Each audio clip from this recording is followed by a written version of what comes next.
Hello student, welcome you all the new session 2021 and I am your SSC teacher.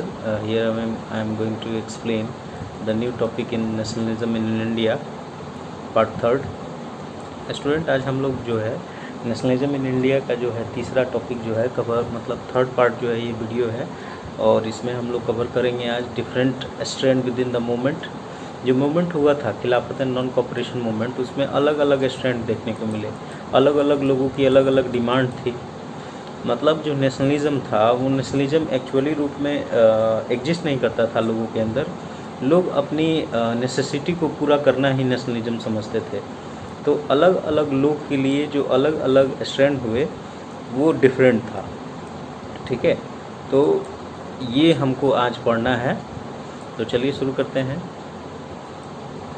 Different strand with in the Congress. Country side जो था उसमें अलग ही सोच थी। Country side के लोगों का जो मीनिंग ऑफ स्वराज है उसको पता ही नहीं था, उसका मतलब ही उनको पता नहीं था। मीनिंग ऑफ स्वराज का क्या मतलब होता है, जो कंप्लीट इंडिपेंडेंस देता है।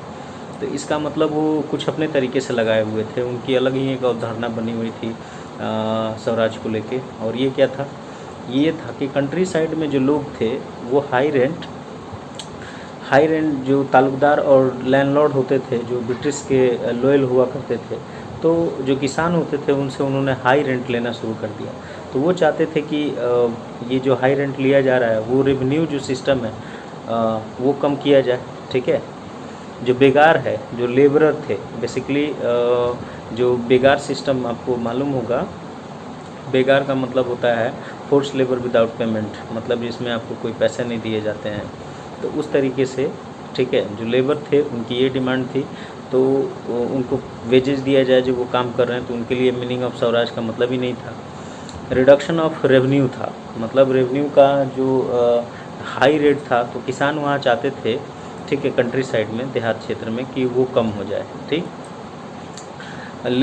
इसके अलावा जो एवोल्यूशन ऑफ बेगार and social boycott of oppressive landlord, जो लैंडलॉर्ड हुआ करते थे उनका जो ऑपरेसिव सिस्टम था उसका मतलब ये ख़त्म किया जाए, एबोलिश किया जाए।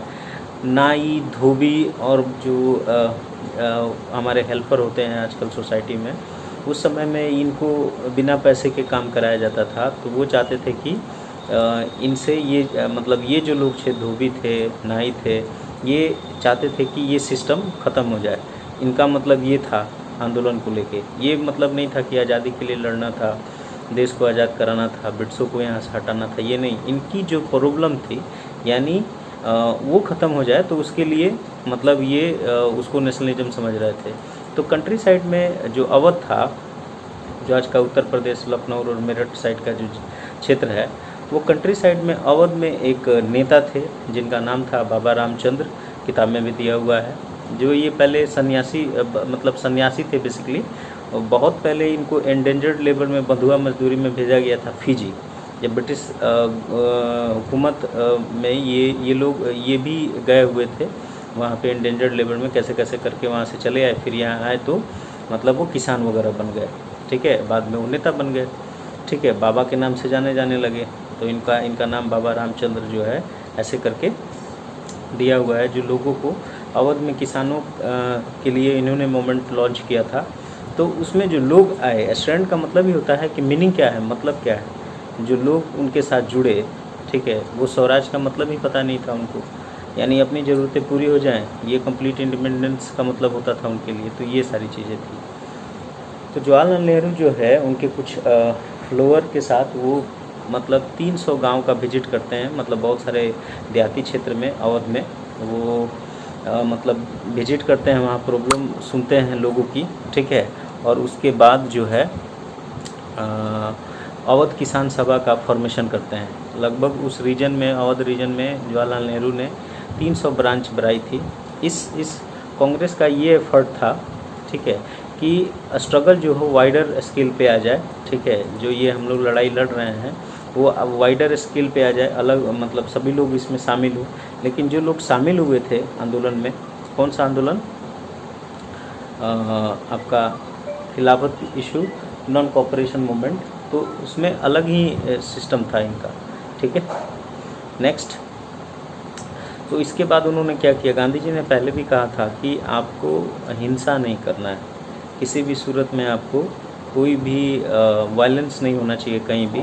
लेकिन उन्होंने क्या किया कि ताल्लुकदार जो होते थे और ज़मींदार जो होते थे उन पे अटैक किया, उनके ग्रेनरी हाउस को लूट लिया, उनको घर जला दिया, बहुत सारे लोग मारे गए, बाज़ार को लूटेड हाउस किया गया, ग्रेन हॉर्स जो होते थे उनको टेक ओवर कर लिया गया। ठीक है, लोकल लीडर्स जो है उन्होंने पीजेंट मतलब जो किसान थे उनसे कहा कि अब हमें टैक्स नहीं देना है। ठीक है, और जो ज़मीन लेके रखी हुई थी सरकार ने, सरकार के पास जो ज़मीन थी, जैसे ब्रिटिश थे उस समय के, और वो जो परमानेंट सेटलमेंट में ज़मीन दिया गया था या जैसे भी ज़मीन थी जो टेनेंट के रूप में ये लोग जोत रहे थे, अब इन्होंने कहा कि डिस्ट्रीब्यूटेड कर देते हैं, यानी जितनी भी ज़मीन थी लैंडलॉर्ड और ताल्लुकदार की, उन सब की ज़मीनें इन्होंने रीडिस्ट्रीब्यूशन कर दिया। ठीक है, जबकि गांधी जी ने ऐसा कुछ कहा नहीं था।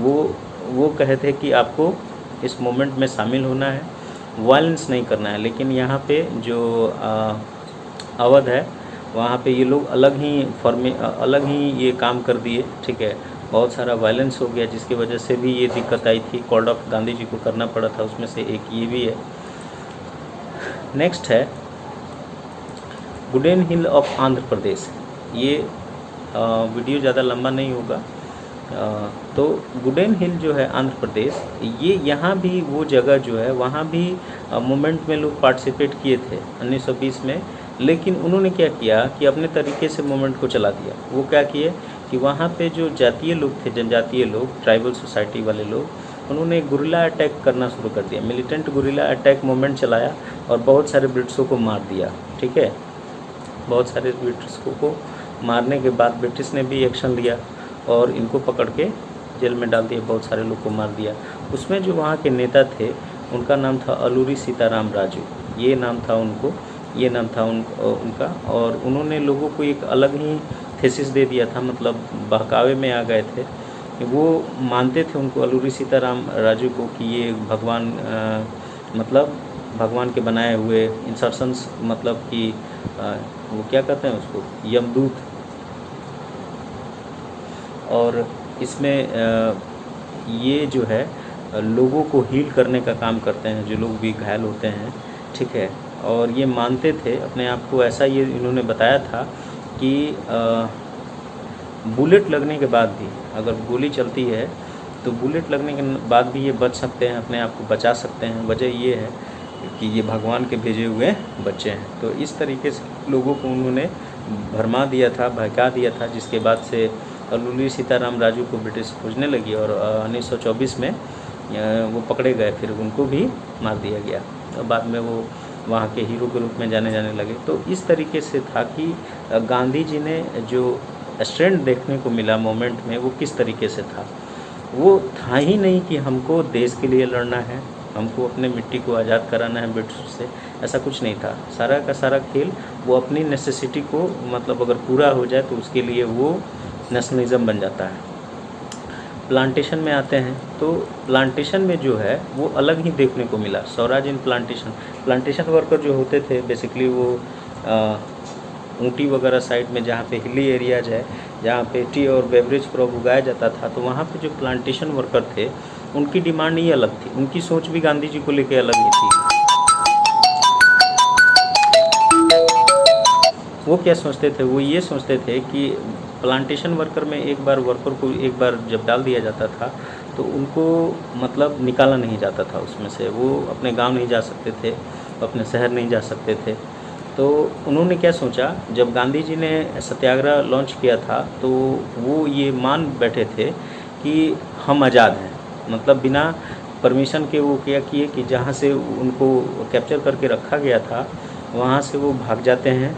ठीक है, अपने सीनियर्स को मारते हैं, एक दो को मर्डर भी कर देते हैं और वहाँ से निकल भागते हैं। उनके लिए आज़ादी का क्या मतलब था, उनके लिए आज़ादी का मतलब था कि वो अपने गांव जा सके, ठीक है, वहाँ से वो आज़ाद हो जाए, ये मतलब था। तो ये आज़ादी का मीन ही नहीं था। तो ये स्ट्रेंथ देखने को मिले। इस वीडियो में इतना ही। कल फिर जो है नया टॉपिक स्टार्ट करेंगे हम। तब तक के लिए धन्यवाद। Thank you. Have a nice day.